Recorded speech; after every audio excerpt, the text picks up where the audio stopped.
This is Flip TV News, bringing you updates from Nigeria's political landscape. President Bola Tinubu has congratulated Asiwaju Munirudeen Bola Oyebamiji on his emergence as the All Progressive Congress APC governorship candidate in Osun State ahead of 2026 elections. In a statement released by the State House, the president praised the Osun State chapter of the APC for the unity and reconciliation that characterized the party's primary election, which was conducted through affirmation on Saturday. President Tinubu also commended other aspirants who stepped down in support of Oyebamiji, describing the move as a strong demonstration of party loyalty and commitment to the ideals of the APC. He urged the governorship candidates to be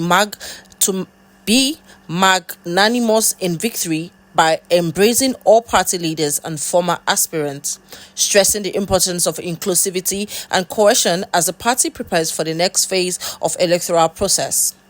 According to the president, the journey to reclaim Osun State is in the 2026 governorship election has officially begun. He called on APC members in the state to remain focused, united, and resolute, expressing confidence that victory is achievable. The APC primary election was chaired by Edo State Governor Monday Okpebolo and held in Osogbo, where party delegates unanimously affirmed Oyebamiji as the party's candidate. That's the latest from Osun politics. For more verified updates and in-depth reports, keep watching Flip TV News. I am Peculiar Tane. Thanks for watching.